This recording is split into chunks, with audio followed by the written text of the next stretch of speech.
So I wrote a post the other day in which I said something that is at once very obvious, but at once fairly important that needed to be said. And it was something very simple. It's that liberals and journalists believe language to be transparent, right?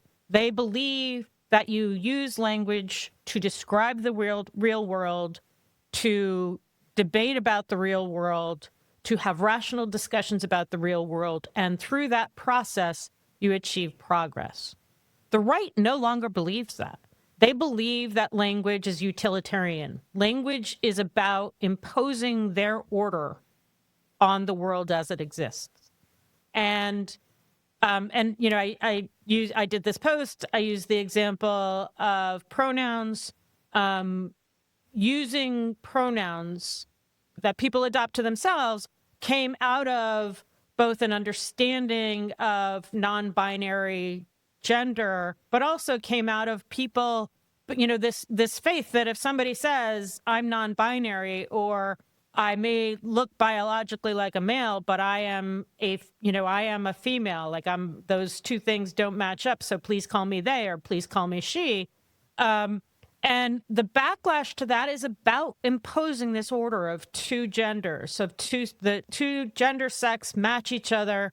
And obviously more than that, it's about imposing this world in which there are not only two distinct genders, but they both have their role in society. It's just one example, but it's also, and this is a more important one. I have a long-standing obsession with the way that journalists serve as data mules simply by screen capping Donald Trump's Truth Social posts and posting them sometimes with no commentary, sometimes with light objection.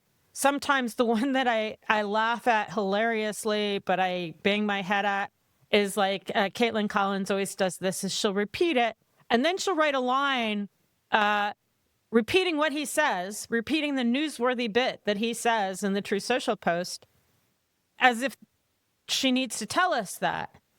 And once you've repeated the newsworthy bit, why the hell do you need the Truth Social post? My point is that, and I'll write another post about this because I always do, my point is that these posts, and, you know, he and Dan Scavino have been working on this forever, and they've been doing things like A/B testing.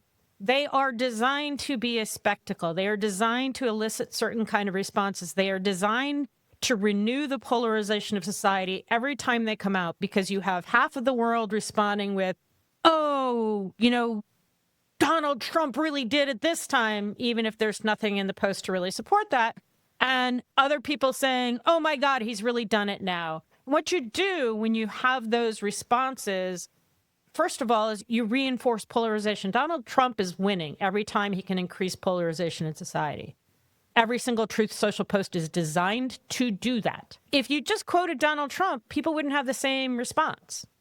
Another thing Trump does with these Truth Social posts, and it's one of the things that most infuriates me, is he might include, and there was one recently where he said, I don't even know what he said. He said something newsworthy, but it was within a 70-word post where he also said, Russia, Russia, Russia, I'm the aggrieved person, these people came after me. You know, he included 8 other false claims, and journalists who screen capped it and disseminated it, data muled it, none of them fact-checked those other claims. They basically served to disseminate a series of false claims that Donald Trump repeats over and over and over again, and chose not to, didn't have this time to, didn't take the time to debunk them. And so that had the result, because Donald Trump included one newsworthy line in that Truth Social post, that had the result of having journalists willingly disseminate knowingly false stories and do it without any kind of pushback at all. Journalists do this out of some belief that these Truth Social posts help you understand Donald Trump's inner psyche, or help you understand what Trump is going to do. But he lies all the time. You know, he changes his mind from minute to minute. And so they don't even do that. They don't, like, these are not transparent words that describe Trump's state of mind, state of being, intent, none of that. Like, none of that is reliably true about his Truth Social posts. The only thing that is reliably true about his Truth Social posts is every single one of them increases polarization, increases his role as the speaker in society. When journalists disseminate them, it increases their role as props in his reality TV show. None of this is about reality, about communicating things. It's all about imposing power with words. And so I wrote this post, and I did it because one thing you and I have been talking about is, what do you do with shitter? Especially now that Grok has been turned into the Nazi that Elon Musk always wanted him to be. What do you do with shitter? Because you've got it.